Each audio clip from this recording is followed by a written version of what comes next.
Are you ready? Oh, yeah! Strap yourselves in for the Gaming Hub.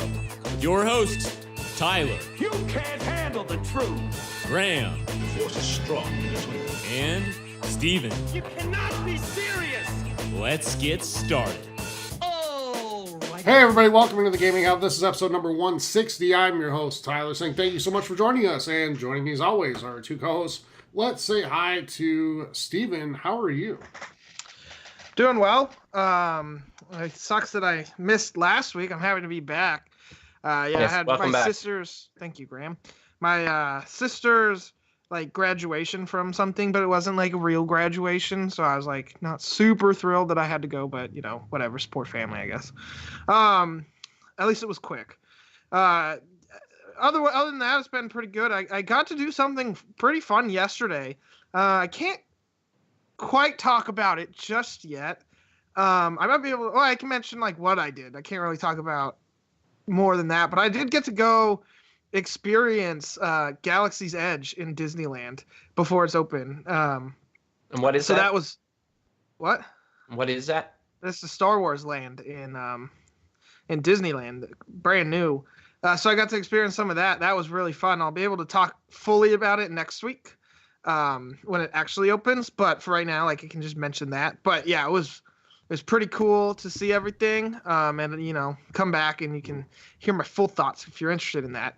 Other than that, I have played some video games. Well, first of all, we've been continuing our D&D campaign. Got back in and got some battles going. That was really fun. Thank you again, Rumham, and the rest of the crew on the Friday night crew. Excited to do that tomorrow. But video game wise, I guess I've been playing the show, and I started playing Assassin's Creed Odyssey again. Or actually fully started it, because I played for an hour, maybe less, because Red Dead Redemption 2 was coming out, so I didn't want to start anything, and I finally came back, and I've been having a blast, because I love that world. Greece, ancient Greece, is one of my favorites. So there's that, and that's really been quite fun. And other than that, I've really been playing much else. Yeah, that's been basically that. Graham. Yes. You're on Graham. the show. Yes, I am. I am another member. And like I said, this is what, third, because last week you weren't there and the week before I was missing, right? So finally got all three of us back together, which is good. That's why we get some good discussion between three of us. I've been doing well. I had a little bit of time off because it was a long weekend here, and I went to Canada's Wonderland. Now, most people in the States and other countries be like, I don't know what that is. So basically, it's a park that has roller coasters and all kinds of rides and fun things to do. It's massive. So I went on some crazy roller coasters. It was the first time I've been on a roller coaster for a really long time. And right off the hop, we went big. Because we were there early, and it was a weekday, so lots of kids were in school. Not all kids, because some people had the day off. But going on there was nobody in line, so we're like, okay, let's go on a roller coaster. So we're lying back and going up there, right? And it's pretty much going straight up. You're like, oh, this is all right. And then, oh man, that first drop, I didn't realize you have nothing's holding you down. You're just going free falling. So that was quite interesting. But after that, everything was good and went on a whole bunch of other rides. The weather was amazing. But other than that, I got some video gaming in. I played one game of NHL 19. That's pretty much a standard. And played some Overcooked 2, which is a standard. But then I finished Mortal Kombat 11. It took me 3 sittings to get through it all. I just wanted to keep playing and powering through. I didn't play it on a hard level as medium, so I got through it relatively easy. And then another game which I just recently got back into, just randomly, was Kerbal Space Program. And oh man, that game is fun. It's pretty, it's really scientific, so if you're into all that, science and nerdy stuff and, trying to figure out how to make a spaceship and how it works for landing, it's very informative and really interesting. They did come out with an update. I don't know if it was a free update that has robotics and stuff in it. So, but yeah, that game is really fun. And the fact that it's pretty realistic makes it that much more interesting. Makes me feel like I could make a rocket if I had $1 billion to waste and the facility. Graham, Yes, I'm very Steven? offended. You just implied that the stuff I love is nerdy. I'm offended. There's Also, nothing actually, it's wrong funny. I with forgot. enjoying I nerdy did stuff. play. I played Kerbal Space Program as well on Monday. Except I play on the much better PC than the console. Oh, here we go. Master Much Race. better. No, it's yeah. nothing to PC do with Master PC. Race. No, it has nothing to do with that. It has everything to No, do it's with the mods. version's better, right? The version's better, and the mods like make the game just so much more smooth and everything. And they fix all the things that really wish that like vanilla game had. Mhm. Yeah, I don't think I could ever play it on the console. Like I thought about getting it there, but no, it is. I agree with Graham. It's very fun, especially if you're into science and math and rocket engineering. Very, Yes. very. Yeah. All right. So yeah, that completes off my list of games played. Like I said, played a little bit more Combat Online. I must have been just facing people who've never played it before because like I'm 3-0 and I'm not that good at the game. I'm kind of a button masher, but it works. Okay. Sounds good. Who's your favorite character to play with? I stuck to Sub-Zero. Sub-Zero was the one I worked my way through. On like the tower ones, like for the games, obviously they make you have all different characters, which I really enjoyed the campaign. I really enjoyed 10. I enjoyed 11. And before Mortal Kombat 10, the last one I ever played, I'm pretty sure it was Mortal Kombat 4 for the Super Nintendo. So, big difference. Yeah, I would say. Yeah. So, all right. So for me, it's been a pretty good week. I have been watching some baseball. I'm not really going to get into that. So it went well though. But, we don't want to turn to a sports podcast, I guess. So No, we'll, exactly. I'll just say that. As far as games go, I played a little bit of Doom. I played a tiny bit of Ori and the Blind Forest. Graham, I want to get back into that. I know you love that game. Steven, you do too. I want to get back into it again before E3 this year, but it kept crashing on me, like super early. Really? Yep. So I'll try it again. It literally happened like 4 times in a row. So I'm not sure what's going on with that, but we'll try that again. What else did I So play? are you going for like 100% completion or pretty close to it? No, I just want to get a feel for it again. Okay. Before we go to E3 and what is now 2 weeks from tomorrow, Graham. I'll be getting on planes. 2 weeks from tomorrow. Yep. So it's coming. It's almost here. And we are in the midst of our E3 preview coverage where every week we'll kind of hit on a different developer or console maker, talk about what they're doing or what they've done in the past, recent history for E3, and then what they might do this year, all that kind of thing. And tonight we'll be covering Nintendo. For that, with next week Xbox, and then the week after we'll actually be in LA, and we'll do a prediction show for episode In LA. Yep, episode 163 that night. All right. I'm trying to think if there's any other games. I didn't play Sea of Thieves this week, but Steven, I do want to play that again this weekend. I've been having some fun with that, and we didn't play it last weekend, did we? Nope. No. So I do want to try to get into that again. We've been having fun with that. So, all right. That's it for me. Steven, take us away. Tell everybody how you can join the community. All right. Just a reminder, we're the official podcast of the Xbox Hub. Head on over to the xboxhub.com for all the latest and greatest news, reviews, and everything else in the world of Xbox. We'd love to have you come join our community. A lot of great content happens there. The easiest way to do that is to head on over to Twitch at TXH Gaming Hub. Drop a follow while you're there. Hint, hint. Wink, wink, as it were. Follow. And then from there you can get links to Facebook, Discord, Twitter, Instagram, email, YouTube, all that fun stuff. Facebook is the Gaming Hub forums if you just want to, not give us that follow. It's so sad. No, we appreciate all of the support in whatever way you do it. But from Facebook you can get links to Discord or Twitch. From Facebook or Twitch is the easiest way to get the links to Discord, but you can also email us and we'll get you in if you really want to get in. And we'd love to have you because there's a lot of great conversation going on. Everything from music, movies, TV, books. What's that thing this show's about? Is it video games? That's right, video games. A lot of video game talk. Questions where we ask you stuff, you can ask us stuff, all that fun stuff. And if you're interested in D&D, Like I said, we've been having a blast playing that. Plus, community plays. Community plays have been really fun as well. So the best place to stay up to date is in those two places. Finally, you can email us at thegaminghubpodcast@gmail.com. If you want to, complain or praise or something in between, or ask a question or something, whatever. We love hearing from you. You can also catch us on YouTube at the Gaming Hub Podcast, and finally follow us on Twitter at TXH Gaming Hub. All right, thanks, Steven. And if you're a listener of the show and you want to help support us, we'd really appreciate that. A couple different ways to do it. Steven mentioned Twitch earlier, TXH Gaming Hub there. If you're an Amazon Prime member, you get a free Twitch Prime sub to use every single month. And if you choose to spend that on us, we really appreciate it. It helps us do better giveaways, get better equipment, provide better, different coverage for the community, and just helps make a better show. The other way is Patreon, patreon.com/gaminghub. For as little as $2 a month, you get exclusive content, episodes like Game of Thrones, recaps, stuff like that. And we'll have other stuff coming up. We're going to have a ton of stuff for E3 here in a couple weeks. And stuff going on beyond that.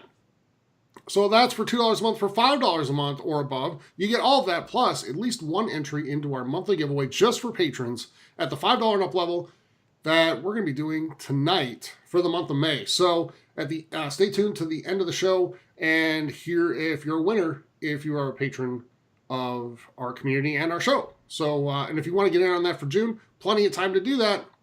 But head on over to patreon.com/gaminghub to sign up. And remember, it's at the $5 up level. You're entered to win. All right. Guys, let's go ahead and jump into news. In the news. And rather than a typical week where we're talking about news, like individual stories, we do have one that we want to hit on real quick. But we're going to kind of talk about some bigger topics in gaming that have been floating around out there recently, and we just kind of wanted to get our take in on. But first, I want to start with Sony. They announced at their IR day, I'm guessing investor relations, I think, maybe, presentation, that their 3 upcoming AAA titles will be released on the PS4. So that means Ghost of Tsushima, Death Stranding, and Last of Us 2. We knew Last of Us 2 was going to be coming, guys. Did the other two surprise you at all? And especially with the news that Last of Us 2 was closing out the show, and the Last of Us 2, is in the closing out stage. And there's a lot of talk that's probably going to be the PS4 swan song. Do you think it's just the end of the generation, and then maybe we see multi-plat releases for the other two? Okay, so first, when you said, does either one of these surprise, well, I got 2 words for you. Death Stranding. Because we've joked about this wasn't coming out till 6 years down the road or whatever. So if this is going to be on both consoles, then it seems like it's going to be a lot earlier, even though nobody still has any idea what it's about. We don't have to worry about seeing it at E3 because we know Sony's not going to be there. So I don't know exactly when they're going to actually show it and then show off a date. But I kind of feel like what we were talking to earlier, that it's going to be released like for the PS5 and they're like also for the PS4.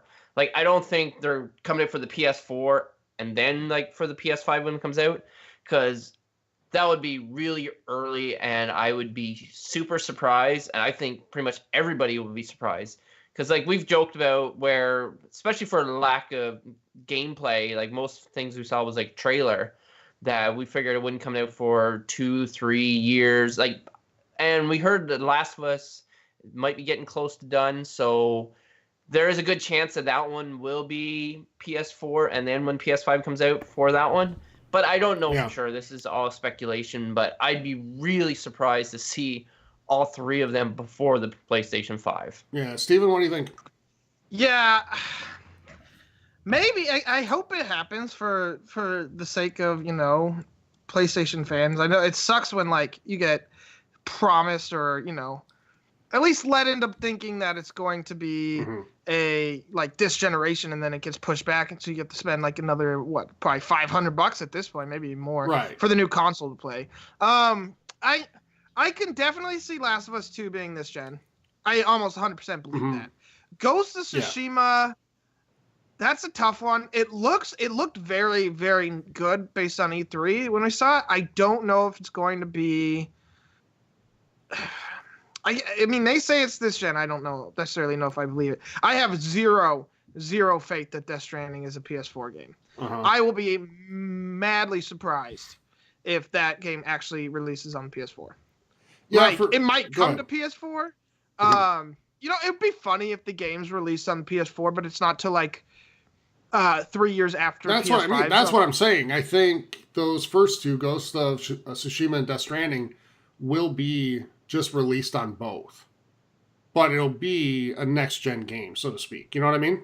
I can see that 100% because that's what PS3 released a lot of games when PS4 was still out. I think the last one was 2 years, maybe 3 after. It might have been a sports title. So the first non-sports title that wasn't released on PS3 was still a couple years after PS4 came out, if memory serves correctly. I'm kind of...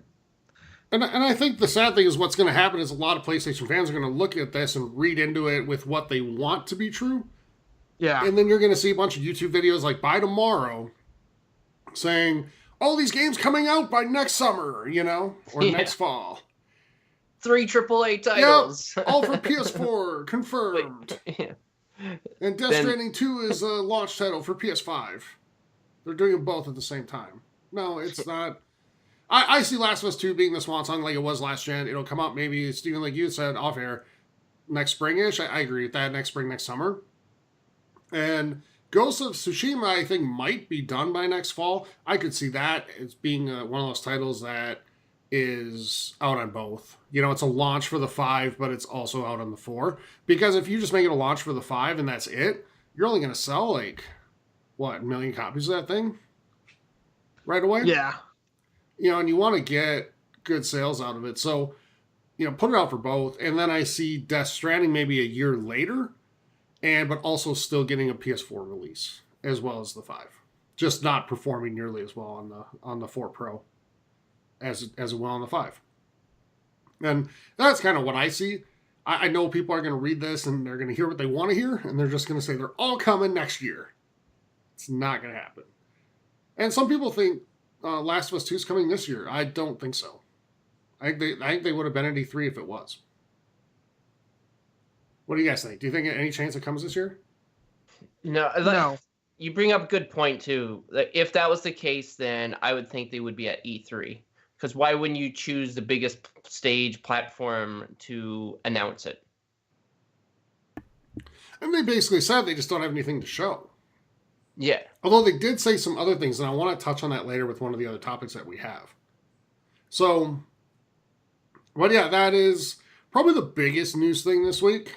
And, we'll kind of watch and see if there's any clarification on this. I think there's going to need to be some clarification on this. Because I think people are going to read into this incorrectly. And maybe we are. Who knows? Well, they did word it as a way to make fans a little happy, and then... Right. Well, they're not good at that at all. No. Of course, that's what they're best at. All right. But speaking of, a company or developer or franchise that is really good at keeping its fans happy, guys, let's talk about Fortnite a little bit. And Graham, I know you wanted to talk about this, so I'm going to turn over to you here in a sec. But Fortnite burst out of the scene, little over a year and a half ago? Is that fair to say? I think so. I don't know the official release.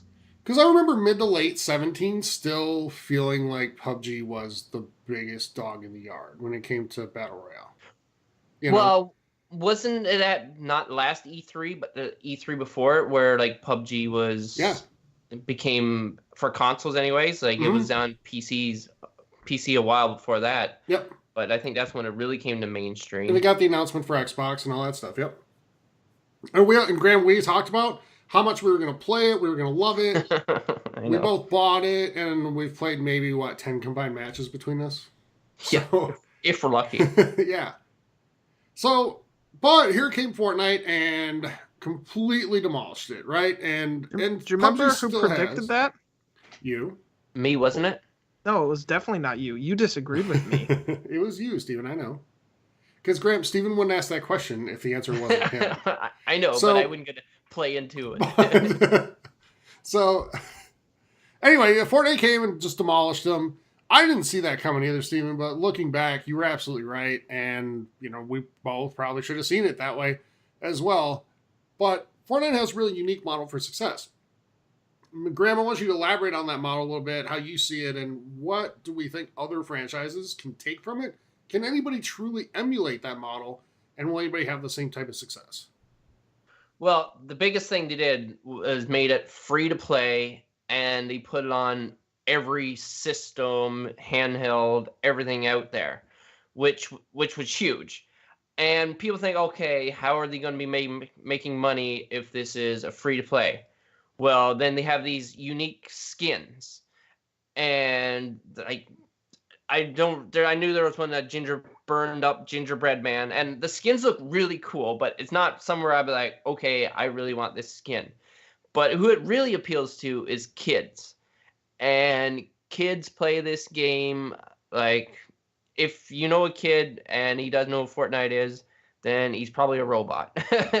But no, this thing is clearly the most popular thing out there. Like, you just go on Twitch alone and you can see that the numbers is phenomenal. And I don't know if it's getting any less. Like, I know Apex Legends came out, which was kind of some competition, but it seems like nothing is going to knock this off the podium of the number one game. And not only that, like, they recently, when the Avengers Endgame came out, which was like the biggest movie out and biggest movie of all time, so they came out, it's like, well, let's jump on this. So basically they had an Avengers Endgame like update where you could be anyone and you get like either Thor's hammer or / axe or whatever you want to call it, Captain America's shield.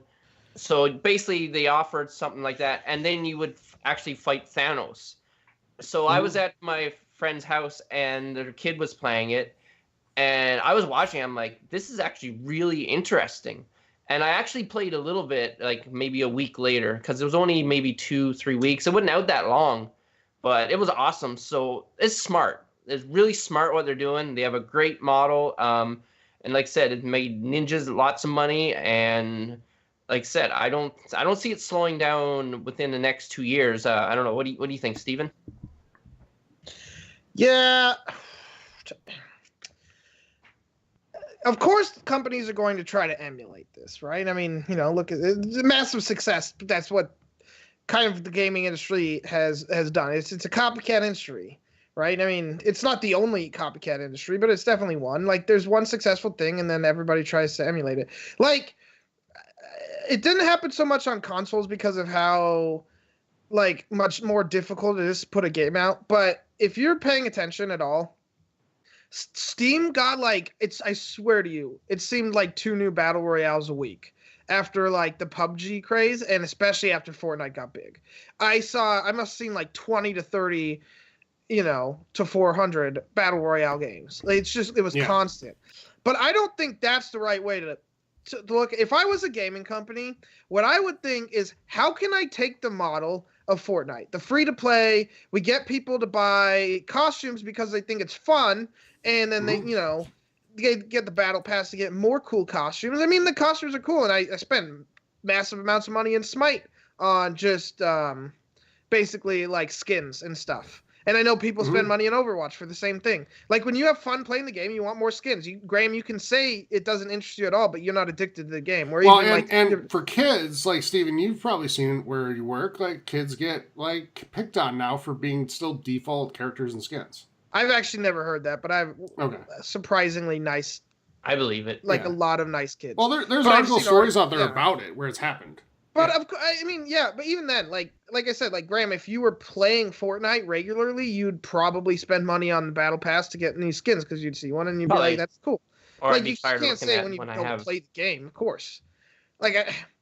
Anyways, like, I am waiting for a company to be like, how can I take the Fortnite model of free to play with the skins and all that fun stuff, like I was saying, and put it in a different game that's not like a shooter or a battle royale. Because you could be successful doing that. Because there's a lot of people that don't play shooters or have no interest in a battle royale, but they might think, I don't know. The obvious one would be like Rocket League. You could emulate Rocket League and then make it free. But I think Rocket League has too much of a stranglehold in that market. It does. I don't know what genre you could do it in, but there's thousands of other genres. Well, not thousands, but there's many more other genres. So I'm just surprised that they keep trying to like do it in a battle royale situation. I mean, Apex Legends did it and was successful for like a very small amount of time, but I honestly don't think that success was earned because I think they paid massive amounts of money to the top streamers to leave Fortnite and go play Apex. And I mean, you look now, Apex was behind PUBG when I looked at it the other day in Twitch. Like Fortnite had like 80,000 people and PUBG had 16,000 and Apex had 14,000. I mean, it could have just been a rare night. That's possible. The streamers could have not been playing that normal play, but you know, it's kind of anecdotal evidence. But it's definitely not. It didn't sustain its success. Now, I don't conflate what I'm saying, people that are listening, and be like, you know, that I'm saying Apex sucks or anything. I'm not. I'm just saying it's actually tried good. to copy. And it hasn't succeeded in making, I'm sure, what EA wanted, which was basically Fortnite, but for them. So they could get. I think it's hard with that exact model because it almost requires something like a shooter or a game like you said, like Rocket League, where people can go and play as one character, kind of as themselves, and have it be unique and have a lot of customization there, but still the experience be free to play and be able to have a lot of players playing at the same time. And make it fun for everyone. Or at least for most. I don't know where else you can do that. I don't know if the Ultimate Team modes could try anything like that, but I don't see why they would. They're making a crap ton of money doing it the way they're doing it. So, it's really risky though, don't you think? Like, because you said, I mean, all these other games coming out on Steam. So you're going to release something that's free to play. And you've invested however long in development time and money and all that stuff into. You're going to release that and hope that people like it and hope that it stands out above the other 30 that are there, including the couple behemoths. Like, I don't see it. And that's where I think you're absolutely right on, Steven. Like, people just try to copycat the same thing. They just try to make another Battle Royale game, and that doesn't do it. I think people know what they like there already. Yeah, for sure. So... like we saw, what's his name? Was it Cliffy B tried to do it earlier, right? And with Lawbreakers, is that what it was? Yes, and it failed really badly. Yeah, but I don't think that was trying to copy Fortnite or PUBG. I think it was his own thing, and it just didn't work. It didn't work, and he ended up shutting down the studio like the next day, or within a week or something. So I think you could do it maybe with like an Overwatch model. So same with the shooter, but different genre of shooter. So more the arena shooter, team-based. Basically, if like Battleborn, if it went free to play but was like more successful. Battleborn was fun. It just, you know, Overwatch killed it because people thought they were the same game and they weren't. But it's just how it works. People, when you say same game, they thought it was an either or thing, right? Right. Yeah. I mean the same type of game. That's what I mean. Like, it wasn't. It like Battleborn was more of a MOBA, and Overwatch was the arena shooter. But people just saw that you play as different heroes and thought that it was the same thing. You know, good question here. You know, we talked about Epic purchasing Psyonix, and do we think Epic might try to follow that model with Rocket League because they own it now? I doubt it because they're already still making like they're gonna try the model, but they're not gonna make the game free to play. I don't think, but they don't need to. No. Because they made a lot of money, and now you can just they already do the skins thing. You know, you see like you get the DeLorean or the Batmobile. Yeah. I imagine we get more like that. Well, remember on PS4, it basically was a free to play game at launch because it was part of PS Plus from day one. It had already been on PC, but it launched on PS4 as PS Plus. Yep. That was smart. It was very smart. Yeah. I can see if a sequel happens, like someone mentioned in chat, then maybe. Free to play sequel, yeah. And actually, that makes me think about this now. That's a good idea. Maybe we just hit on this. Like, is that the way they do this now with some games? Like, you maybe take a game that you want to take a chance on and you launch it on Game Pass rather than, you know, for whatever dollar amount. Get people to get the game for free, but then hope that they spend on the cosmetics. Yeah, I think is that another way of trying to kind of do the same thing? Yeah, that could work. Mm-hmm. It won't be as successful as Fortnite, but how can we judge how successful? You can't. Because, Yeah. Fortnite making billions upon billions of dollars. And, I mean, is like 1 billion successful? I think probably. Well, like, that's the problem is people see it that way. They're like, well, it's not as good as Fortnite, so it sucks. It lost. Well, no. Well, that's because winning is the only thing that matters. I know, but I bet a lot of people in the air are still pretty happy with how Apex is performing financially. Yeah, I mean, like I said, don't start. And Microsoft's happy with how the Xbox One is selling, even though it's not where PlayStation is. But everybody sees the Xbox One as a failure. It's not. But they see it as a failure because it hasn't sold what the PS4 has sold. But this isn't a winner-take-all thing. Nope. So, yeah, you can... If a game came out and had 70% the success of Fortnite, it would still be wildly successful. I'm trying to think, like, what other multiplayer games are there besides, like, shooters and, like, racing games? You know what I can see? You know what I can see being successful? I just figured it out. Well, and it kind of did, but it didn't... Well, I was saying something like ESO or something like that. No, Killer Instinct. You're fighting games. Yep. Yeah. That could do it. Yeah. And Killer Instinct kind of tried it. He did try that. Mortal Kombat did. I think they could probably be pretty successful. Like, do you think the card-based games could pull it off? Yes, that's another one. Yeah. I know Steam tried to release one that I know. There's people I watch on Twitch that were excited for, but then it was one of those where if you don't buy the cards right away, you can't play successfully, and then that just pissed people off. Like, you need people addicted, so you need to be smart about how you do it, like a business sort of thing. Mm-hmm. But yeah, card game like Hearthstone's free, isn't it? Yes. Yeah, it is. So there you go. Yeah, that's already a game that's been massively successful doing a similar type model. Mm-hmm. And I doubt that Fortnite was, or Epic was the first one to ever invent it. I'm sure they took bits and pieces of things they've seen working from others, right? And they just hit gold with the combination of it all. Yeah, I mean, they were sued when the game first came out for, like, I think maybe even by PUBG for, like, copyright or something. Yeah. I don't know how you would copyright, like, a genre of games, but... Well, let me switch gears here and take us into another topic, guys. So, E3 is 2 weeks away. We've established that here on this show tonight, and we're all excited to go. It's our first time going for any of us to it, and we're pretty excited. Except, the downer is you hear a lot of people out there saying E3's dead. It sucks now. Sony's not there. It sucks, and EA is sort of backed out, and they do their own thing now, but they're not on the show floor and they're not doing a briefing. I think a lot of people confuse the briefings with being at E3. They're different things. Like, the briefings aren't technically part of E3. It's just something they do beforehand. And they all used to happen on the Monday, by the way, and they used to call Monday day 0 of E3. And then it's only the last few years where they started branching them out to the Saturday and Sunday before. But anyway, do you guys think that...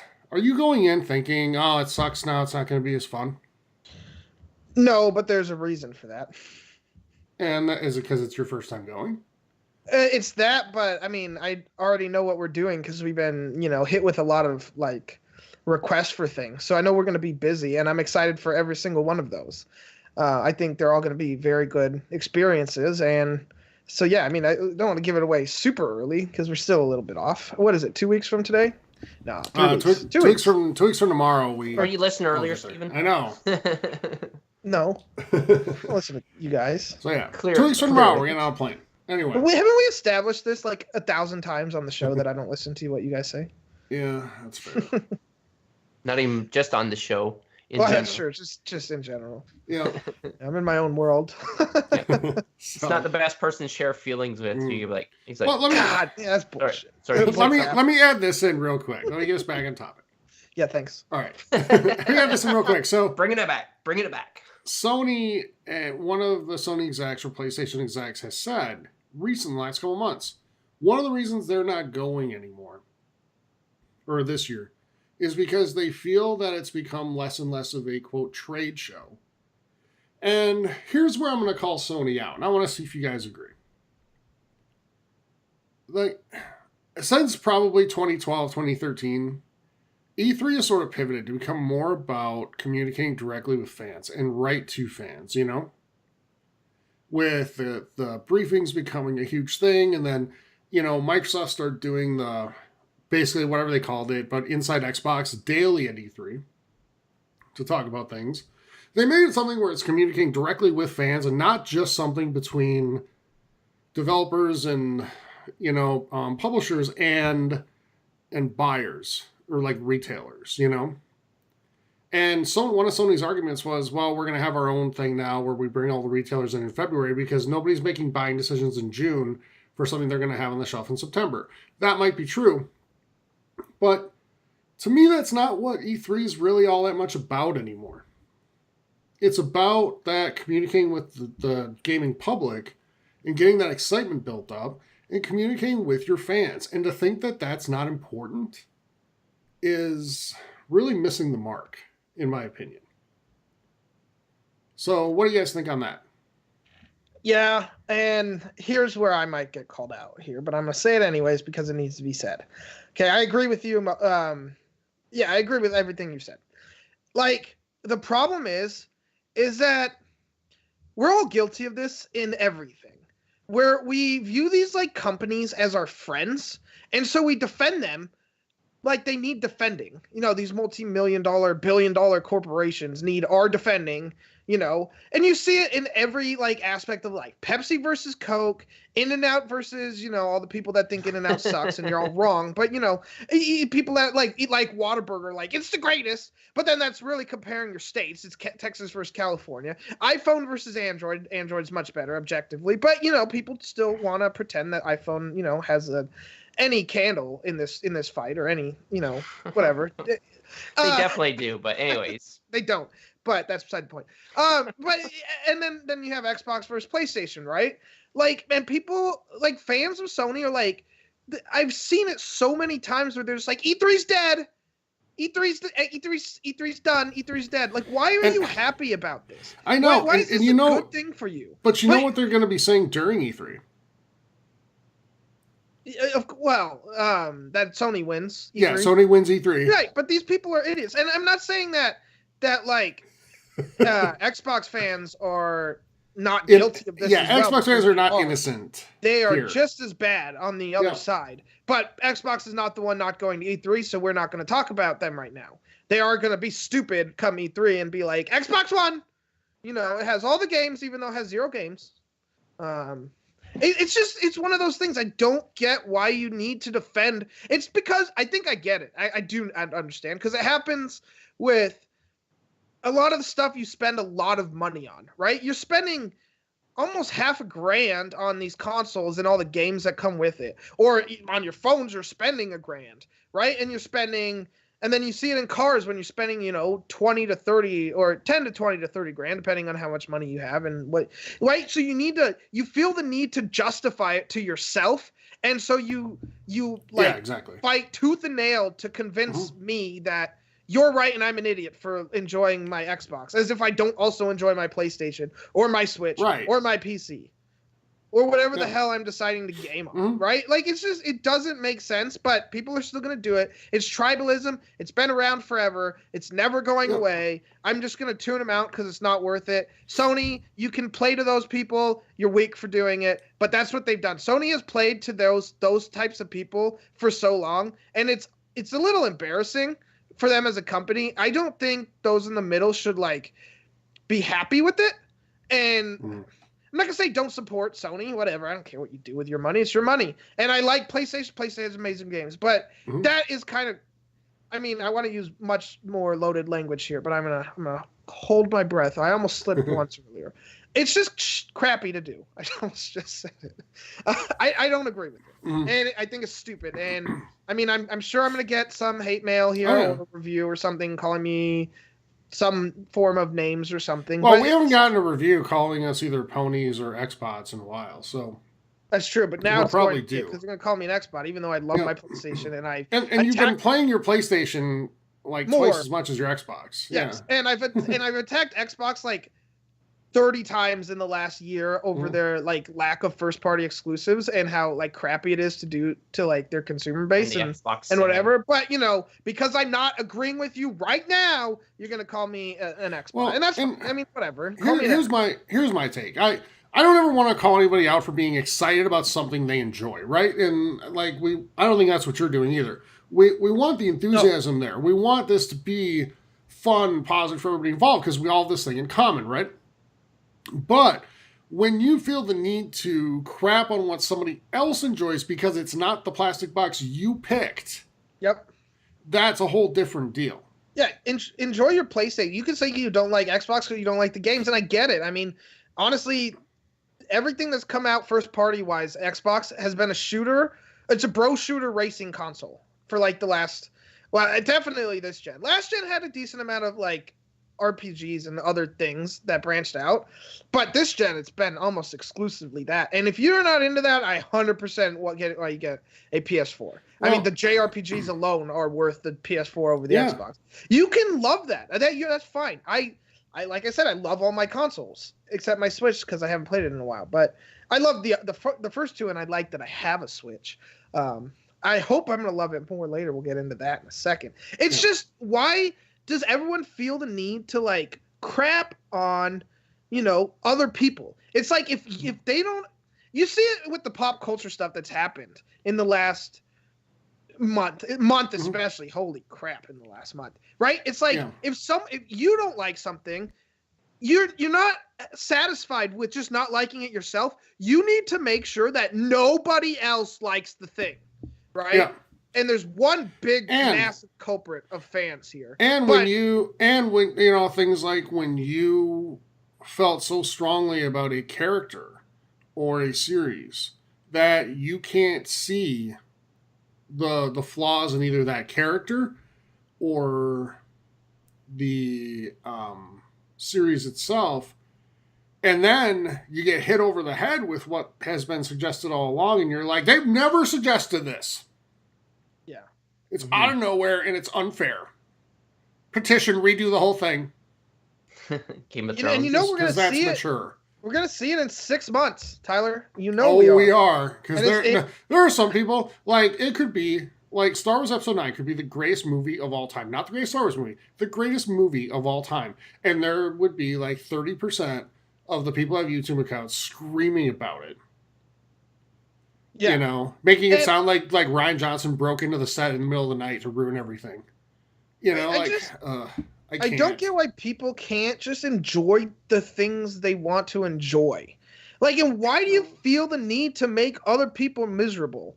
What's that line you love saying, Tyler? Yes, over here. Yes, I heard it in high school, actually. Our principal said it. But, you know, putting out other people's candles doesn't make yours burn any brighter. And the thing is, if you like video games, awesome, love them. But it should be awesome to you that other people like them too. Yep. So let's all like them together. And to suggest that E3 sucks because Sony isn't going is ridiculous. I'm sorry, but it is, because it's not like Sony's the savior that's going to come grace us every year with the same 4 damn games they've shown for the last 3 years. Like, how would it be that much better? And granted, they all look awesome. All the games look amazing. Well, 3 games now, because they actually did release one of them. But if they came and showed these 3 games again for the, 3rd year in a row? How would that save E3? Graham? Yeah, it wouldn't. On you to answer that. It doesn't help save E3. Like, E3 is where everyone gets all excited to see the newest and latest games coming out from all companies, all developers.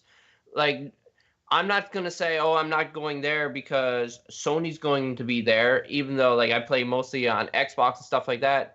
Like, I like seeing what's coming out for other people that's going to enjoy it. Like, I might not have a PS5 right away, but I'll still be excited to see what's coming out for the PlayStation 5 for you guys and for people in the community. Like, more games, the better it is for everyone. And like you're saying, like, how does this impact it not being there? So to me being the optimist of the group, I'm like, okay, this opens up the doors wide for Microsoft and Nintendo. I still think Sony should have been there, but they have their reasons, could be terrible reasons, but anyways, they have the reasons for not being there. But you got to look at the opportunity now for like Nintendo and Microsoft, and they kind of seem like they're kind of doing like a partnership where Game Pass or Xbox Live is going to be on the Switch. I don't know how that's going to work. Maybe it's just going to stream it. We don't know. But this gives them an opportunity for that. And I really do think Sony is going to regret not being there. But as far as E3 being dead or dying or something like that, like, I don't want to see that. Like, now it's going to be harder for fans to see what's coming out and all that stuff. Like, this just makes it easy. It puts it all in one spot. You can see what Bethesda's coming out with, Nintendo, and all that stuff. So I think this just hurts it overall, but I think Sony will be back and everything will be good. And who knows, EA might come back. EA likes doing their own thing, which they seem to have a lot of success and stuff like that, which is okay. They're not as big as Sony, right? So, I hope Sony realizes that they should have been there.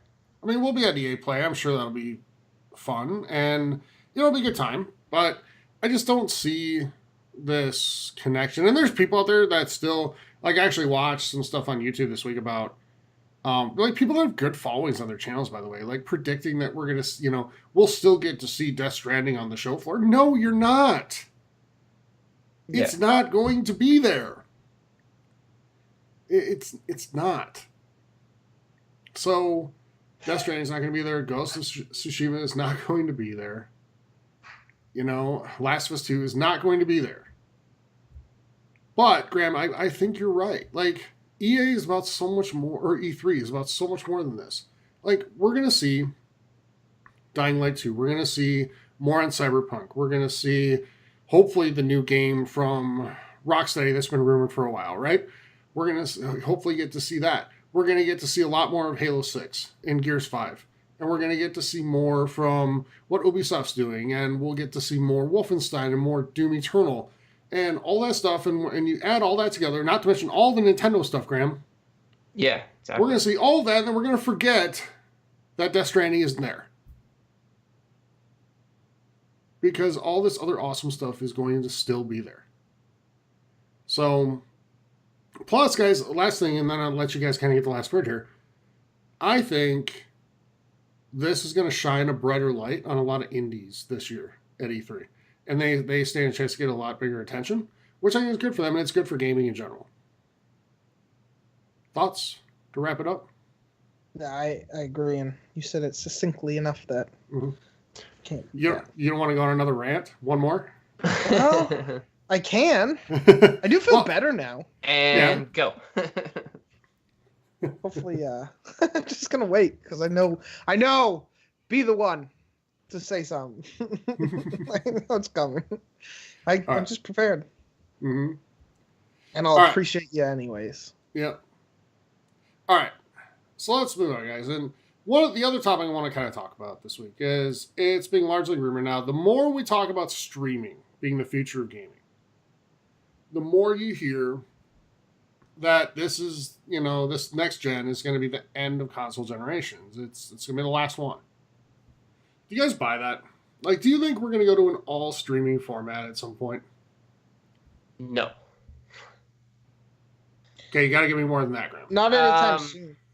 Well, I hope not personally, but I think with having the appeal of these games being like 4K players and stuff like that, and then you got to appeal to people who don't have internet or good internet, or they have like caps on their internet, like that will not appeal to them whatsoever. So you're just going to push them to something else. Like I know over time it will get better, streaming and stuff like that, but you will still have like rural areas that will not have this. Or they'll be forced like for satellite internet, which is like ridiculously expensive and they don't get that much bandwidth and stuff.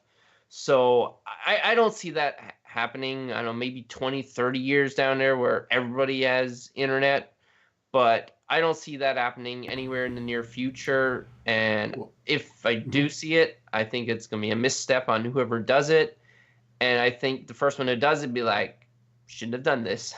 Well, Graham, real quick, before we go to Steven here, people would say, well, 20 years from now or 10 years from now, the speeds are going to be so much better and people in rural areas will have better speeds, than they do now. And that might be true. It might not, though. Mm-hmm. But at the same time, they'll also, and they say things like, well, Comcast, for example, in the States already offers a 1 terabyte, basically, data cap. Okay, great. But there are already games today that are more than 100 gig download. Yeah, like MCC. Do you think that's going to get any better as the games get bigger with better graphics in 4K, et cetera, et cetera? Steven, what do you think? That is a valid point.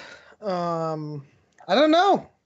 This is the one thing I can see it both ways, and I know that's the boring argument, especially for me. But like, I can make the argument, the internet gets better, and they'll make streaming easier so that it's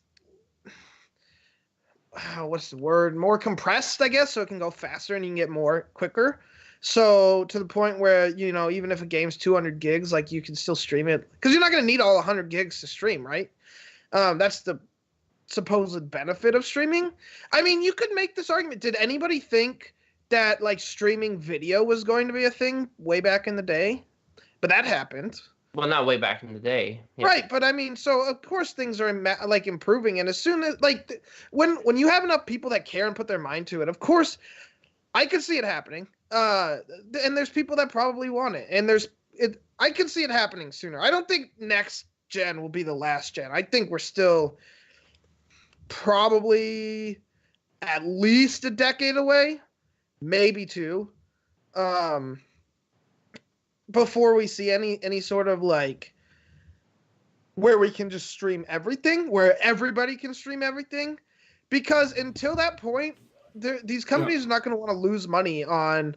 Right. It's got to be worth it to them to do this. So there will be people that will get screwed over that can't stream, and I mean, I don't know what to tell you. It sucks for you, and for anyone that happens to, and I hope it doesn't happen, but it's going to, because at some point the benefits to doing are going to outweigh the cost of or just the money they'd lose on those. It comes down to cost benefit for them. Yeah, it's cost benefit analysis, right? Like, that's what it is. And there'll be a certain point where it's worth it to switch, and that's when it'll happen. Yeah. Because I imagine it'll be, I don't know if it'll be cheaper for some of these companies. Well, if it works, but if it's a disaster and, there's input lag and things like that, then it'll be a mess, right?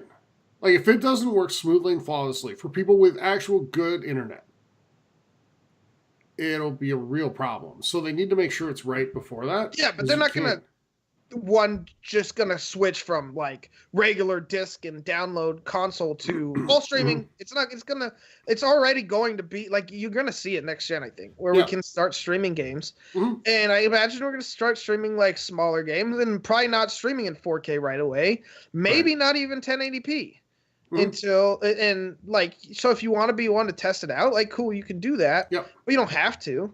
And that's what we're seeing with xCloud, right? Or as well, right? Yeah. So can I implore you? I'm going to implore you. Take a line from the first Red Dead, very early. I'm going to implore you, if you are one of these people that want to test it out, because I imagine it'll be an option. Do not complain when you're not getting 1080p or 4K or 60 games. You're there to test it. You're not, especially if you don't have to pay for it, which I imagine I could see Xbox doing this with their Game Pass games. So you don't have to pay any extra, but you can still try it out. That just seems like the perfect way to do it, does it not? You already have people that are paying for things, so they can test the streaming service out. Don't be the dumb who goes on YouTube and this sucks, it's broken, it's stupid, because it doesn't work right away, it's not perfect, as if anything is ever launched perfectly. It's like the people that go into a beta and then they're I keep getting kicked out of games. This game sucks. I'm not buying it. It's why they're having a beta. You guys are a bunch of entitled brats. That's what those people are. I'm sorry. And not our listeners, but the other ones, right? Right. Yeah. Those people. Yeah. Yeah. So. Never our community. No. So, Like, Graham, I think we're 2 generations away at least. I think Steven's right. They're going to start integrating it. Yeah. And having some things Well, where maybe... they've kind of started integrating it now, but... Yep. It honestly just depends how successful it is when they start the integration and how quickly it evolves. Like I said, if they can manage to get like the compression correctly and like so it, you know, you don't actually have to stream so much like data, right? It's not super data heavy. Then it'll go quicker. But I think Graham does have a good point about it. All depends on these internet companies too. Because if there's a lot of places, major populated areas that have data caps, and like Chicago's one, Toronto's one too, isn't that where Ninja is? And you saw his bill. Ninja's in Chicago. Oh, is he? Okay, I thought he was. Yeah. Maybe. Okay, whatever.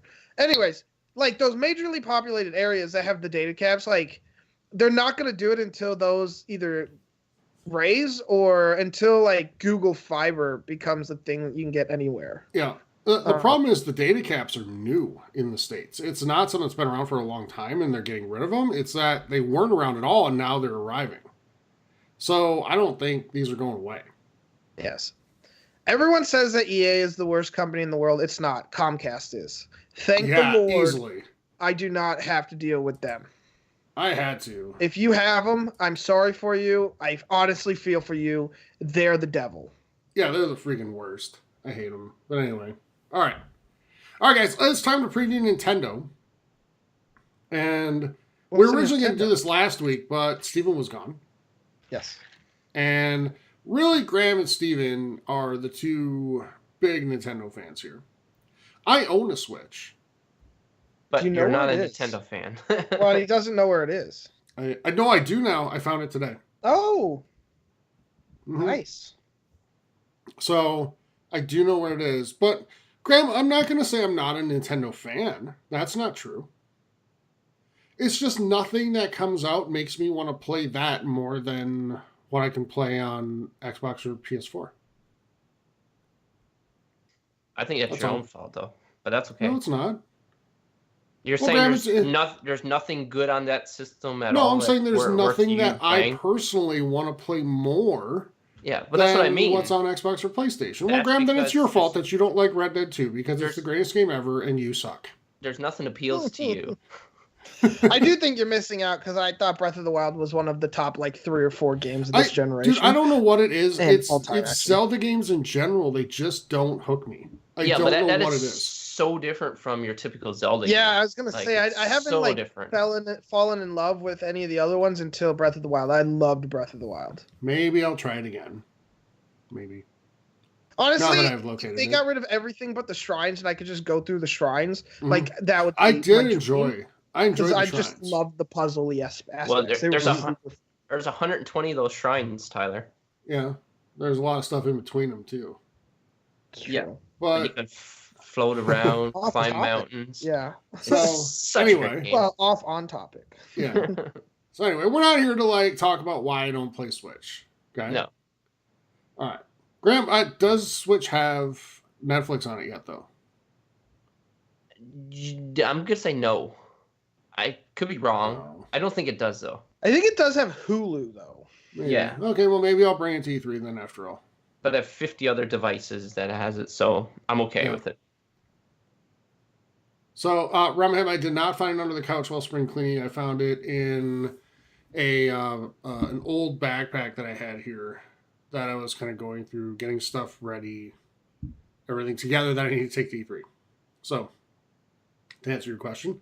All right. So I'm going to turn over to you guys. And basically, I'll just kind of set it up here.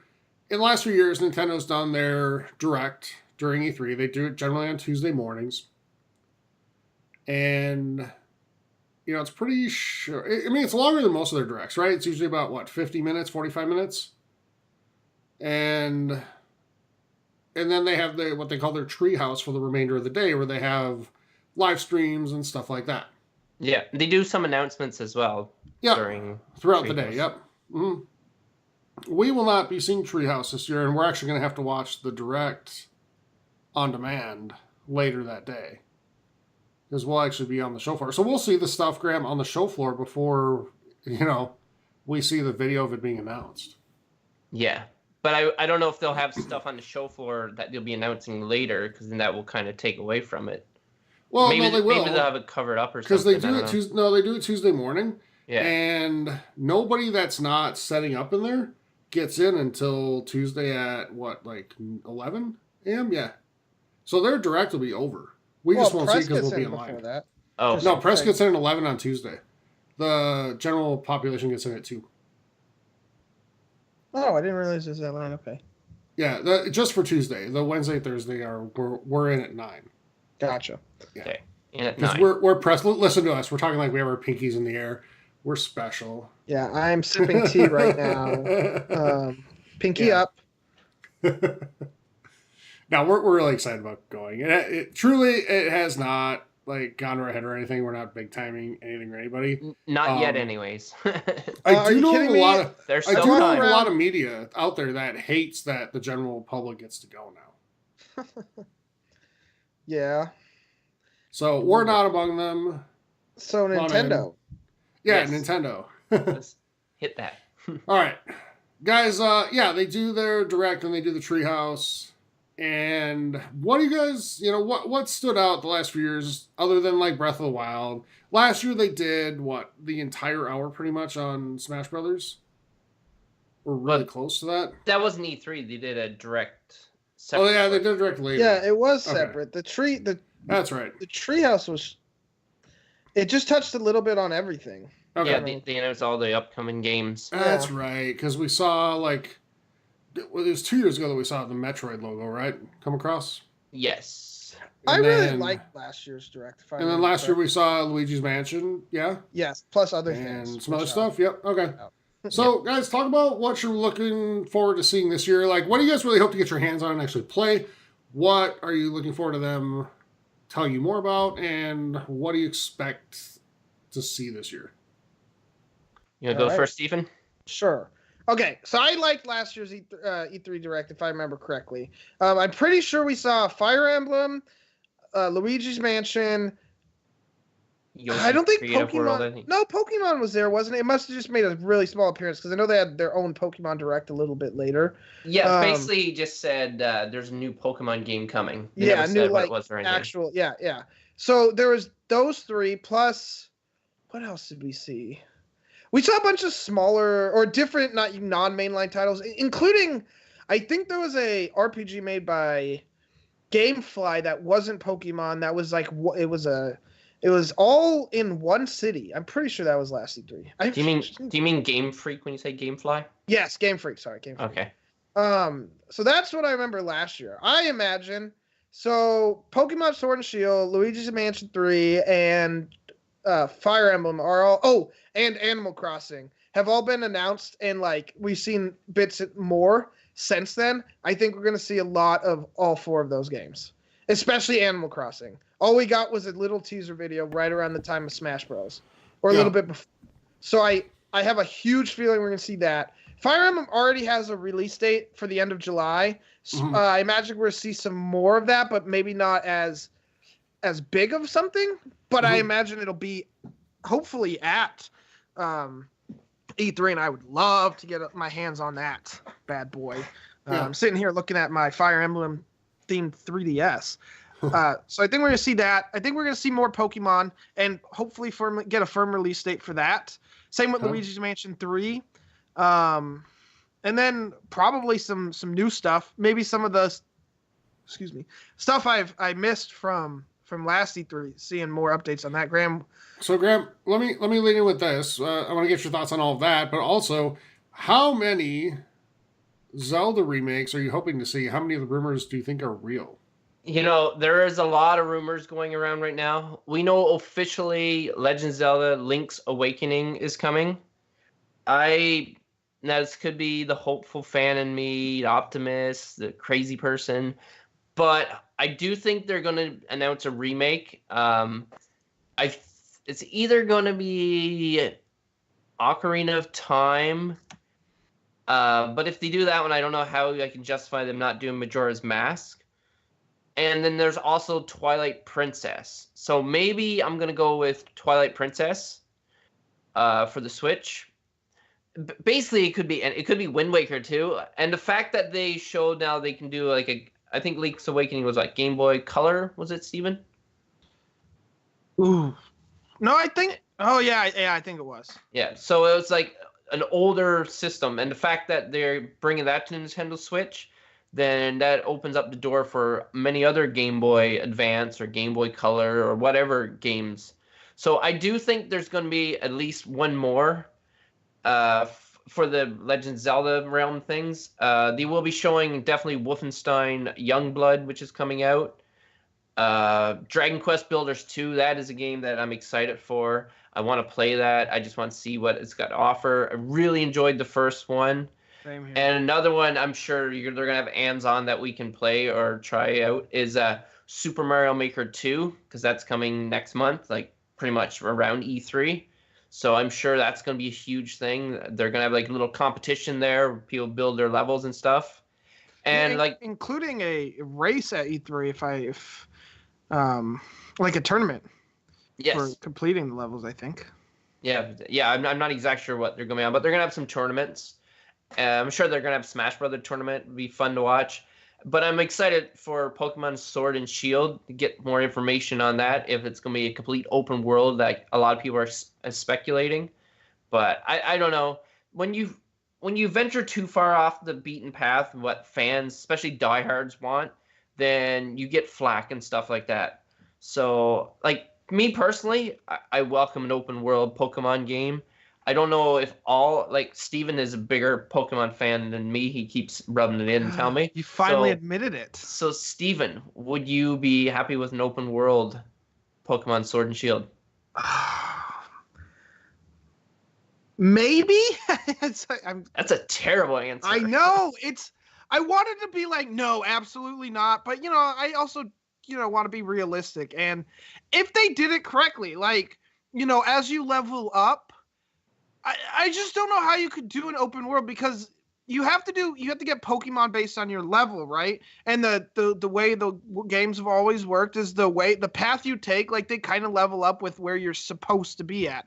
So you get Pokemon around your level. If you do an open world, either all the Pokemon have to level up and then they start disappearing, but that means you can't go back and catch them.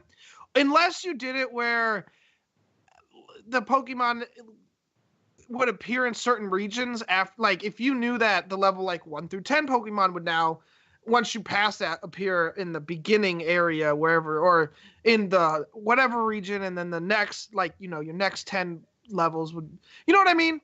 Because I don't want to see like a level 90 Zigzagoon when I'm walking around, right? Because that's not something that happens in the other ones. I mean, that's the most boring Pokemon I could think of. Pretty sure that's just straight normal type. Very boring. Yeah. So I don't want to be like, just right away be like, no, because I don't like people that do that. I'm hesitant. I would be more hesitant if that was the case. Yeah. But they could sell me on it like very easily. I'm not like absolutely opposed to the idea. I just would be interested how they would do it. So, Graham, I have a question for you. Sure. And this isn't like, let's take our analyst hats off here for a second, okay? And we're wearing analyst hats? Whoops. Well, we're maybe kind of. Anyway, you're the biggest Nintendo fan among us, and you've loved Nintendo for a long time. Yes. But, not to date you or anything, Graham, like age you, but a long time. Like, you've owned pretty much all of their consoles, right? Yeah, pretty much all. Yeah. Okay. How much are you, just as a fan, looking forward to walking into that hall and seeing the huge Nintendo booth and all the stuff they have going on? Oh, I might go a little screamy and crazy and running and jumping and stuff like that. Yeah. We're going to be filming when this happens. Oh, that's fine. So, because I do want to get your reaction, because I know you're a huge fan. But how excited are you really to go do that? I'm really excited. I'm sure they're going to have some sweet things set up and maybe a little surprise. Metroid Prime 4, I don't know if we're going to see anything on that. That would be phenomenal if we got to see anything on that. I would be pretty excited. But the fact that they scrapped the game and restarted from scratch, I we might just see another logo. I don't even know if they'll bother with the logo, or they might have something little short video like a cinematic or something. But no, I'll be super excited as soon as I see the Legend of Zelda symbol and like Mario, and if there's a giant Mario, I can go and like high five or pull on his mustache. I'll probably We will get a picture. Yes, we'll get a picture. But Graham, you know what you know what else you're going to have a lot of there? What? Stuff to buy. Yeah, no, I'm leaving my wallet. Yeah, Graham, we're putting you on a $50 limit a day. Steven, it's going to be like going to the mall with a shopaholic. I can put my own self Graham's on going to there. be leading the way, and we're going to be behind him with like 3 bags in each hand, carrying all of his stuff. I'm Well, gonna Graham- I'm gonna want everything, but I'm gonna be like, I can't have it. Graham, if it makes you feel any better, I You'll buy may it or for may me? not have spent quite a few dollar dues at the Star Wars land the other day. Yesterday. Yeah. Yeah. So I may or may get it. not. He means may. Yes. I mean, I definitely did. But it's cool. It was worth it. It's once in a lifetime. And, And Graham, going into that Nintendo booth for the first time is once in a lifetime for you. Like, Yeah. you Oh, know, yeah. Graham, you got to spend some money. I would bring some You cash know. to buy something. Yeah, 5 years from now, Graham, it's going to be like, and I hate to say this, but it's going to feel much more old hat to you. Yep. You know, enjoy the first year doing it. Oh yeah. And then Like, you have remember it, fun. and you can always remember Let- the feeling and Yeah, everything. let yourself get carried away a little bit. Maybe And scream. as long as you don't have to buy like 2 extra suitcases to pack all your swag in to take Yeah. home. Graham So- will walk up the escalator or whatever and be like, Mario! So I'm gonna bring 10 like changes of clothes, and when they're giving away free stuff, I'm just gonna go get free stuff, go change, come back, grab free stuff, go change. So Graham's that's gonna my have plan. the, You got some of those glasses glasses and with the fake fake mustache. mustache. Yeah. Yeah. Oh, my secret's out. We Yeah, better there you better erase this. Yeah. But yeah, I'm looking forward to see. I'm more looking forward, honestly, to seeing you get to go around Nintendo than I'm looking forward to going around the Nintendo booth myself. And I know that I will sound like a parent here. Like, I just want Billy to have fun, He's But- so happy. right? But no, I'm looking forward to that because, Xbox isn't on the show floor. I would have a ton of fun there. PlayStation's not there, Steven, we'd have fun there. Nintendo, though, is there. Like, that's Graham's, Disneyland. No. So, However, the games that are coming out this year might fit in more into my wheelhouse. They Sorry, I don't want might, to take yep. your Thunder Grambo, but I'm going to have a blast there as well, I think. Well, yeah, you got Fire Emblem, like you said, 3 Yes. houses. But the thing I'm most excited for is Animal Crossing. Yeah, Animal Crossing. Some people hate that people like that game. I don't get why you guys are. But that goes back to my original point of because you don't like it, you need everyone else to not like it. right. I am a huge fan of the Animal Crossing games. They're very relaxing, very fun to just chill out in. Yeah. It's going to be the game I play when I'm talking to these two for hours at a time, and I'll just be sitting chilling, catching some fishies, doing some butterfly hunting. That sounds way more like bad bad A than actually is. Yeah. Caught All right. myself. But yeah, I'm looking forward to seeing what Nintendo has to offer. They usually, they have the ability to be a little awkward and cringy, but usually not at E3. Like, that's some of their other stuff, like the snapping the fingers above the head with the Switch reveal. excuse me, that was that- perfect, and Yeah, it sure was it was. it was very. Why is everyone hating on it? I loved it. I'm not hating on it. I'm just saying it was really awkward because No, it it was. was fun. But It was adorable. anyway, but I'm looking forward to seeing what they have to offer. I think it'll be good. And it's probably it's near the top, I think, of what people are wanting to see at E3 this year. Next week though, we'll talk about Xbox, which I think all eyes are on them this year. I think that the spotlight is there. It's their time to kind of shine, and which is scary for them because it's also their time to completely crap the bed, so to speak. And they've shown that they're capable of doing that. And I really hope that's not true. So there is also, by the way, a rumored leak of the entire Xbox briefing out there. We're not going to get into it here because, surprises are fun. Is it one of those, like, what's it called? Leaks that are like, this is what's coming, and then it's like Fortnite 2, Fortnite 3, and then 4 tonight coming? No. No. My uncle's brother is the janitor for... Right? yeah. For the security sister guard. For the sister of Phil Spencer's executive assistant. Yes. So I know what's happening. Like they told me. Yeah. So it's always really funny, but yeah. No, it's I'll be honest, it looks legit, but we're not going to get into here because, like I said, surprises are fun. Yeah. And we learned this week, guys, that we're all going to the Xbox briefing, and that's pretty cool. We did. Yeah, I forgot that kind of happened. Yeah, so sure did. That's awesome. So we'll be in person at the Xbox and Bethesda ones for sure. Working out Ubisoft still. We'll see kind of what happens there, and we'll be going to the PC Gamers one as well. Yeah, so we'll have PC stuff for those that I know they're a little sad we don't talk about PC more than they'd like. More than ever. Well, if they come out with a new Civilization game every year, then I would talk about it.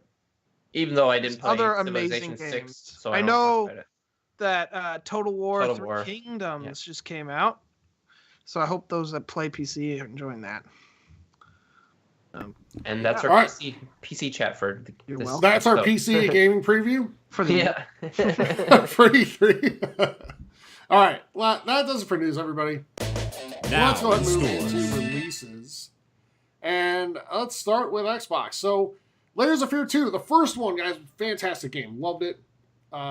Check out the second one if you like horror games at all. That's coming out on the 28th.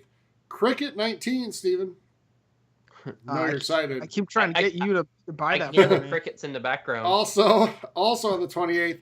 And the Outer Wilds, not to be confused with Outer Worlds, comes out on the 30th.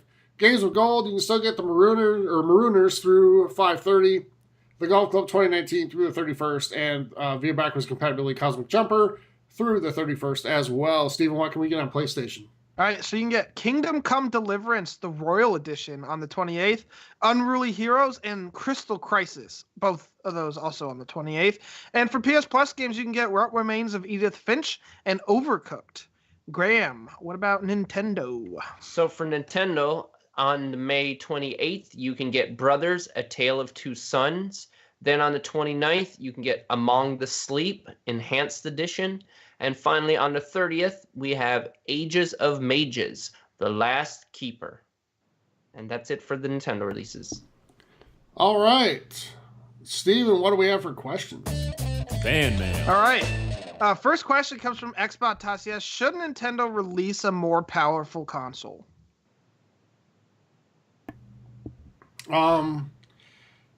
No, I don't think so, because here's the thing. Like I've said in the past, and I'm going to walk it back here.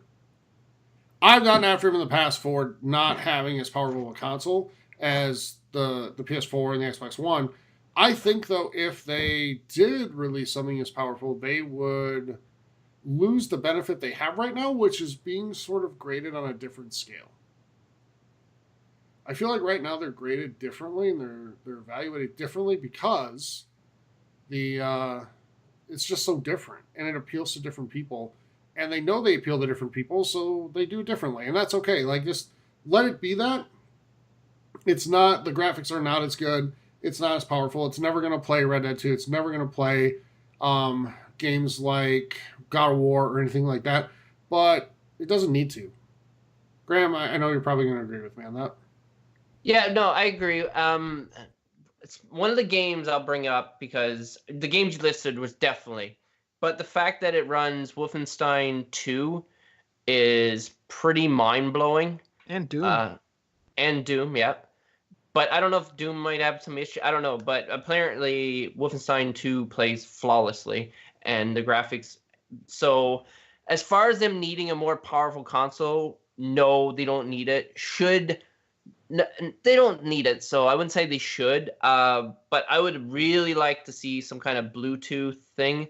I know that's going to be harder on the battery and stuff like that, so then you need to upgrade the battery. So, like, they're kind of at like the Goldilocks area right now, where it's just right, where it could be a little more powerful, but then with that, like I said, then it's gonna be harder on batteries and stuff like that. So I think they're in a good spot. I later, when components get cheaper and they can make the system cheaper, then they'll probably release a more powerful one. And there's hints about like a mini version coming, which maybe we'll see at E3. I'm not sure. But no, I don't think they need to right now. They're good where they are, and I'm happy. And like I said, it can run pretty graphics intense games like Wolfenstein 2. So it's not completely out of the realm of playing third-party AAA titles. Yeah, I don't want to have much. I just think they, like I said, just make a better console with like a better battery, and then add the Bluetooth for like people like Graham and those that want that sort of thing. And that's all you need. I don't think you need to upgrade the hardware. And party chat. I don't even care that much about that. I know some people might, but other people do. Well, I'll say that'd be through Bluetooth. And my thing for them is, don't you guys have phones? Do you guys not have phones? No, I mean, yeah, I want.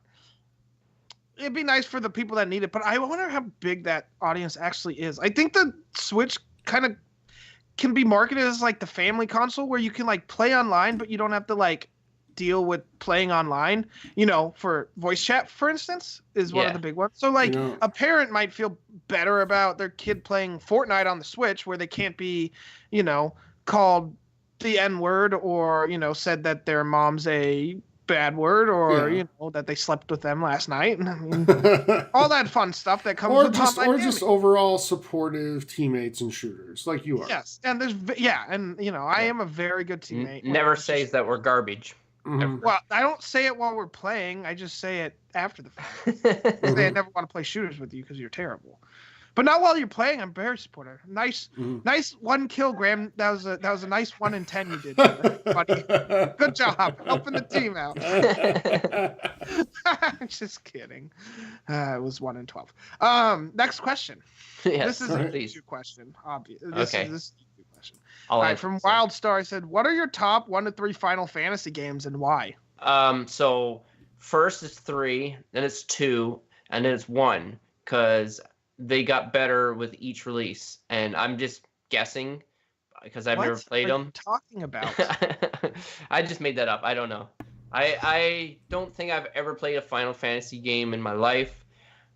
Maybe I played it on the NES before I knew what it was and what I was playing, and in that case, I might have enjoyed it. But honestly, I couldn't tell you if I ever played them. Steven is definitely a Final Fantasy one out of both of us, or out of 3 of us. So. Give us your opinion, Steven. Yeah, Tyler, I imagine you haven't played one either. I'm going to defer to you here. Yeah, okay. So, I like the question. However, it sucks for me because I'm very young. I'm very youthful. I'm a youth. So, I didn't actually play a Final Fantasy game until Final Fantasy... Don't kill me. Final Fantasy 13 was my first one.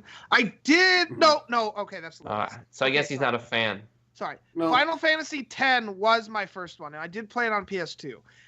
But that was after the 360 had already come out, and I had the Red Ring of Death, so I sent it in, and I got Final Fantasy 2 and had a blast playing it. And it looked gorgeous. Like, I was used to the Xbox 360, right? But I went back and played it. So I played 10, 13, 13-1, 13 and 13-2, missed 13-3, and then played 15. So I can give you which one my favorite out of those, and that would be 13-2. It was actually the only game I've 100% completed, not counting like Halo 3 and Left 4 Dead games that added like achievements after the fact, because I guess I did 100% the vanilla game of Left 4 Dead 2 and Left 4 Dead 1. But it was one of the only games I've ever 100%ed. I had a blast with Final Fantasy 13-2. I liked both characters that you play as, and then I liked the battle system in it. I actually really disliked Final Fantasy 15. I've actually been replaying Final Fantasy 10 though on the Xbox, and I want Final Fantasy 12, and I'm excited for Final Fantasy 7, but I don't want to buy the old version of Final Fantasy 7. Because I know the remake's coming out, in 10 years. So, and I want to wait for that. However, I will say, Wildstar, If you have one you highly recommend, shoot me a message or on Discord or whatever, and I'll check it out. Or if anyone in the community has their favorites, like I'd love to hear your guys' favorites. I didn't get into the series till late. I do love RPGs, but that's the one series I haven't gone back and tried the older ones. But it is my favorite, like, battle system, or just, game type genre. There we go, JRPGs. But yeah, 13.2 is my favorite. So didn't answer the question. Moving on. No, I did. That's my top 5 No, you did. game. Yeah. And I gave the reason why. Okay. All right. I'm Next very up. upset. All right, next question from Sly. What are you hoping for out of Halo Infinite? Battle Royale. Really, Graham? No, I'm kidding. If it's there, you have to play it every day. Well, not every day. Yeah, you said it. I might try it. I'm just looking for a great campaign. This is actually a question aimed more at Tyler and Steven, because I have worked my way through this series with Tyler, at least, which we didn't get all the way through. Did we finish 4? Maybe. I don't remember. No, we're halfway through 4. We got time, though. I mean, Yeah. we got a ways to go till 6 We have to comes out. restart 4 over, though. Graham kept killing me, so he kept getting kicked out. Oh, really? Was that how it worked? in the middle of the campaign, so he didn't get the Yes. achievements for beating them, and he was Oh. very upset about it. Well, I would say tough on you for that. Yeah. But anyways, I'm just hoping there's a great story and stuff like that. I don't really have any expectations, and I'm sure the graphics are going to be amazing because this will probably be a next-gen game. Yeah. Definitely looking forward to seeing it. But I'll pass over to you guys who have more to say. Steven, anything? No, I mean, it looks great, just a little bit I saw. I've heard rumors of the RPG elements. I'm excited. I think that could be good if they don't overdo it. I think if they overdo it, it's going to piss off a lot of people. Not that, fans It's going to do get that no matter what. Fans don't get to make, like, the decisions of what they get. But the problem is that they think they do. Of course. And they think if they get loud enough on Twitter, they'll get it changed. Sure. So I think you could do a little bit of RPG though and make it still pretty cool. Like, they kind of did a little bit with, like, not the classes, but the abilities, right? You had the like invisibility, the rocket booster. I'm sure there were others. Yeah, no, I'm fine with some RPG elements because even Graham, like NHL, remember ESHL back in the day when you built your own guy, like, from scratch, really, with attributes? Yes. Like, that was RPG. In a way. I mean, everybody was different. You put your points into different things, right? And you built up different things, and some were stronger at one thing, and some were stronger than others, right? But, Steven, what I don't want, and I've heard rumored, is that they're going to go the Destiny / Division / Anthem route with this game. I was thinking that just now while you were talking. Like, what if they made this, like, open world-esque? It's supposed to be open world, but it's also supposed to be shared world, open world. Ugh. That worries me because I haven't seen it work yet. Not truly. Division 2 is probably the closest we've gotten. And you and I did have some fun with Destiny 2 and Graham. I did. Yes. But damn. That, like... And here's the thing. If they do it, I'll try it. And I'm going to go in with an open mind and wanting to like it, The thing I worry with that is, like, how do you make the problem with that I've had with those things is none of the stories have been good. Whereas no, that's the thing. Up until Halo, at least up until Halo 5, all the stories have been pretty good. Mm-hmm. So, like, how are you going to make a good, coherent story that's very, like, I don't know, grounded? Does that sound like the right word? I don't know. Yeah. Like, well, especially since they said they're going back to their roots with this game. So grounded, I think, is a really appropriate word. Yeah, I just don't know how you can do that by making the shared world. Now, I'm not going to go, like, say it's negative before you know anything about it other than that is coming out. I am scared. But the thing that sucks, I hate when this happens, like, if they try something new and, like, it doesn't work out, then they get scared to try new things. Like, you don't want it to fail. But I know as soon as this announced, there will be a very loud group of people that are like, I hope this thing fails. Because here's the thing, and there'll be people saying, I'm not buying it, sucks, and stuff like that. I think part of the problem, too, is that gamers are, for better or worse, creatures of comfort and habit. They want what they know just a little bit better than last time, And that's okay. But it does get in the way of progress and innovation, regardless of how much you say you want it. So, because then when people do something different, that takes a different take on things, or tries to push the envelope in some way, people have a fit over it because it's not what they know. And they assume the worst. Like with the streaming thing, they assume all the consoles are going away and gamers are going to be screwed over and blah, blah, blah. Right? And I don't think that would happen.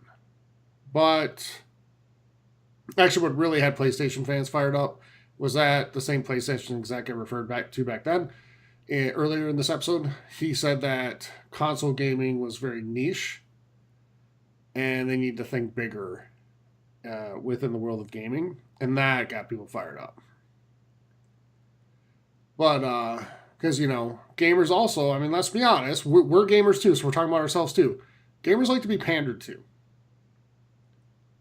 And gamers really like to feel like each console and game is built just for them. Which is and why if it's not, they're pissed. That's why they defend their plastic box of their choice so hard. Is because they do feel like that. I think that's very reasonable. Very. And one thing I'll give PlayStation credit for is PlayStation's better at pandering than Xbox is. But when I said very reasonable, I think that was a very reasonable statement by Tyler. I don't think people that do that are very reasonable. I think they're the complete opposite of that. Yeah. Sure, they're shatheeds. Mm-hmm. So, Graham, now that we've started to get to borderline controversial territory, anything to add? No. Go Halo. We'll let you pour the gasoline. So, Steven, what? I don't know if it's open. Open world doesn't bother me. I would actually welcome that change and see what they do with it. I feel like you run into the same issue though. I was thinking open world, but in between missions, what are you doing? Is it going to be like Far Cry where you have to go capture the bases and stuff? That can get fun, but it does hurt the story because there's so many gaps in between storytelling. See, for me, open world works best when you have a really large cast of characters for your protagonist to interact with. Things like Red Dead 2 or Witcher 3. I just don't know how you do that in Halo. I'm not saying it can't be done. Of course it can be done. Mm-hmm. If you get a Red Dead-esque Halo game, I think that would be awesome. I would love that, actually. Or even Breath of the Wild. Breath of the Wild did open world very successfully. But also, at the same time, I did not give two craps about Breath of the Wild's story, to be honest with you. So I'd say Red Dead was the first game to actually make me care about the story and have a good open world. Or not, It wasn't the first, but it was I would say The Witcher 3. The Witcher 3 did it as well. There's been great games that make you care. But there's also, for every one of those, there's games and I'm not crapping on Far Cry or Just Cause or Crackdown. But those three games, the fun of it is doing the stuff in the world. I don't care about the story. At least the recent Far Cry. Far Cry 3 was awesome and had a great story. But they couldn't match it in any of the ones after that. Yeah. In my opinion. That's fair.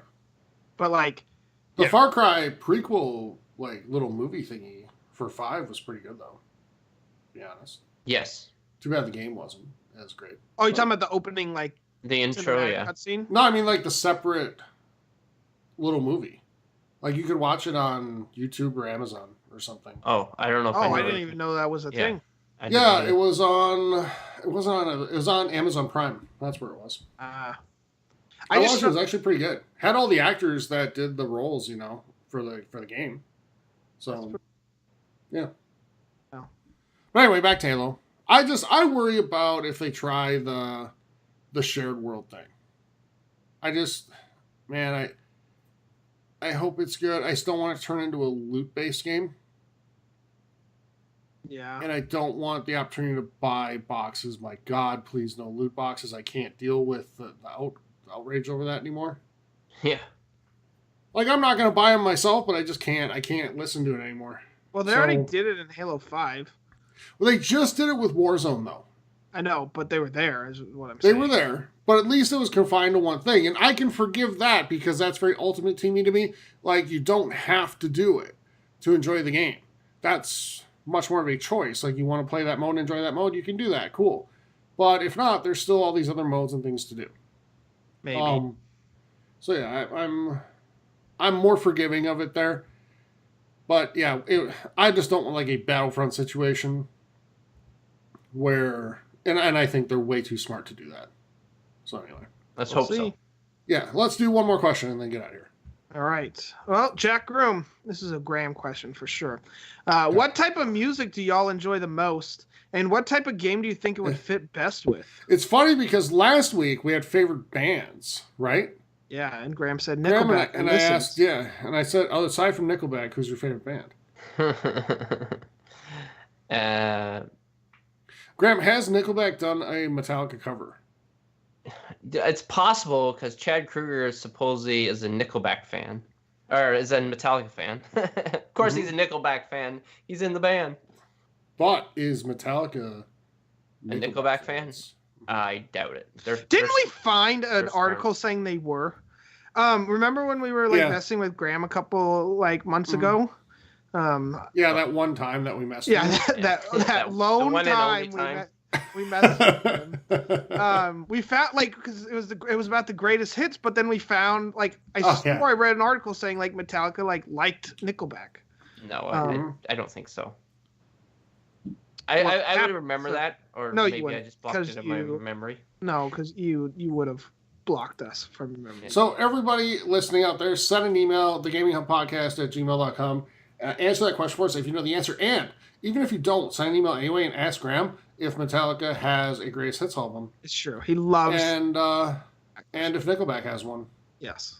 Because one of those answers is a yes and one of those answers is a no. No, and it proves who has good hits and who doesn't. One of them is a kinda, but I'm not even having this conversation about He's so mad right now. So salty right now. Comparison. Oh my god, there's so much sodium in Graham's diet right now. No comparison. Oh my gosh, Graham. Answer the question. What type of music? This much salt is not good for you. So, the kind of music, there's a lot I enjoy, but I'm going to say heavy metal / metal, and the best type of game would be like a skateboarding game or extreme sports. Like punk music and heavy metal is great hardcore sport music. So like skateboarding, BMX, Doom, Graham? all that kind of stuff. So that is what I would say, because I love playing skate and just listen to like heavy metal, or punk / heavy metal.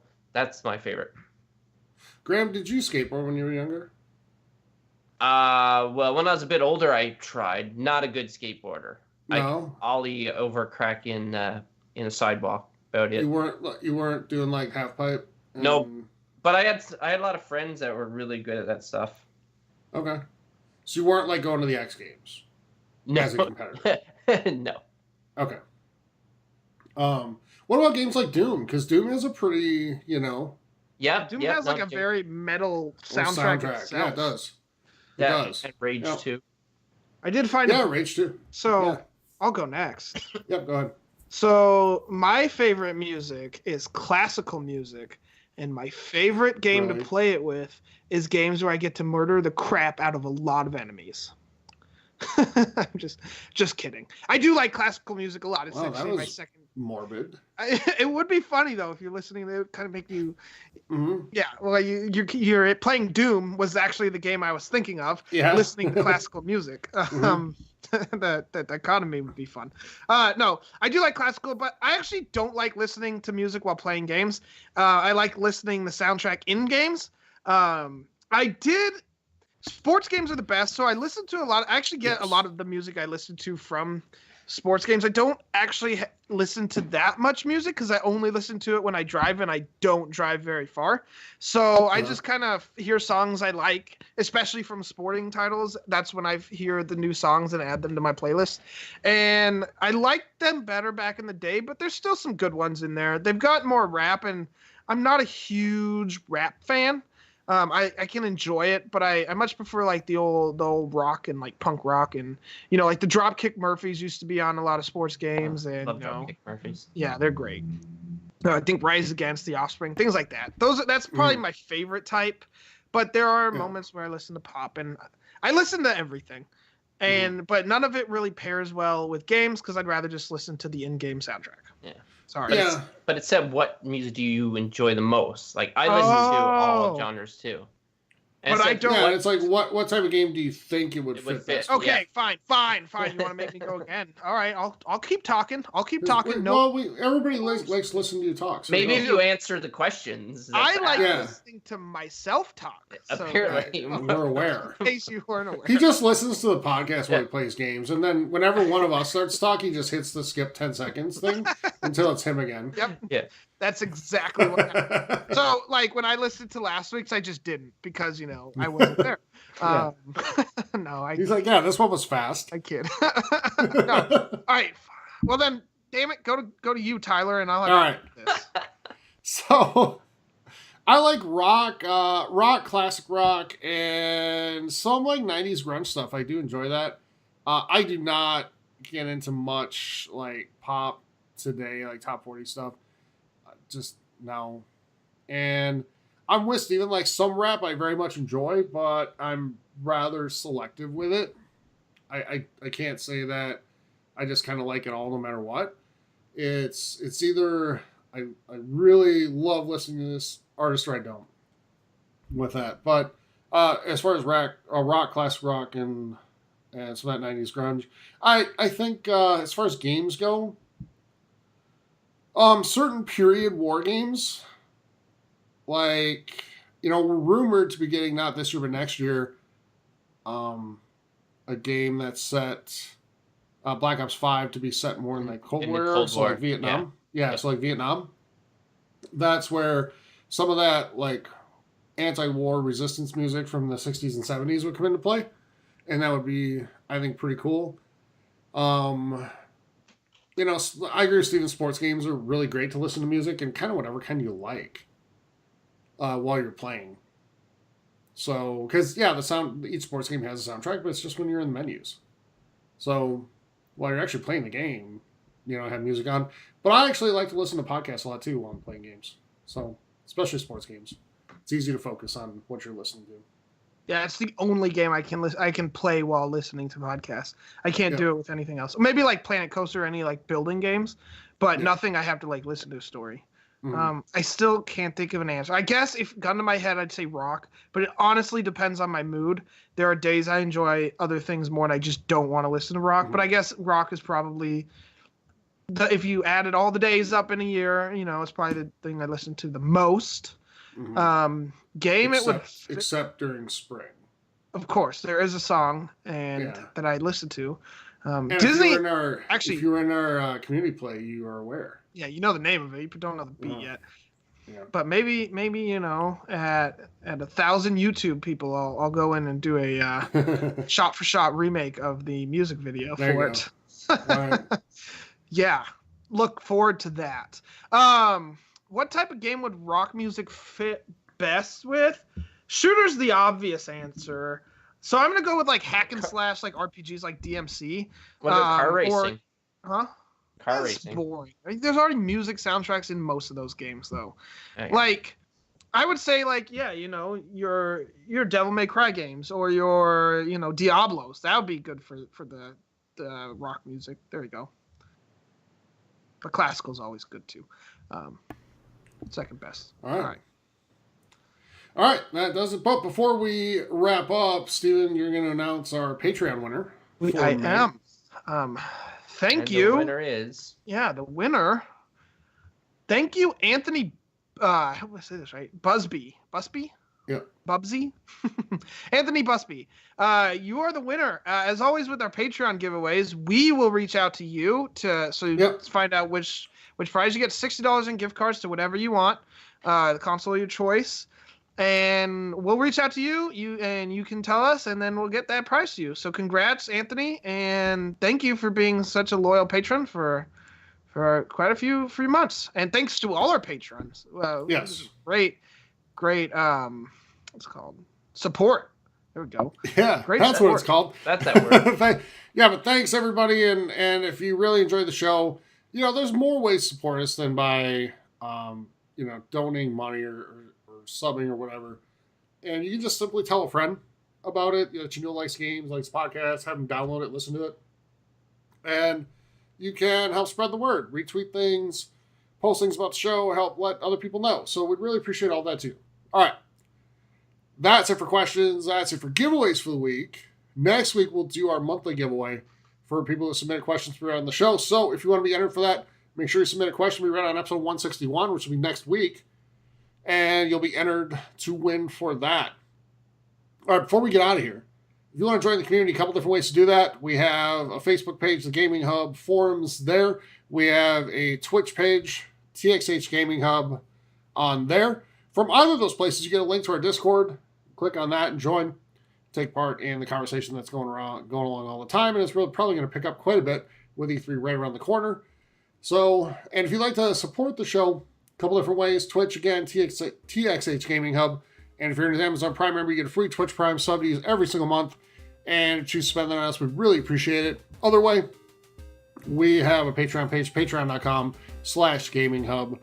And for as little as $2 a month there, you get bonus content, which will be a ton of once we hit E3. And for as little as $5 a month, you get all that plus enter into monthly giveaways for $60 in gift cards to the console of your choice. All right, guys, that's going to do it for episode number 160. We'll be back next week with 161. And until then, for Steven and Graham, I'm Tyler saying thank you so much for joining us. We'll be back next week. Until then, have a great week. Play some great games. Stay safe. We'll talk to you soon. Take care, everyone. Be safe.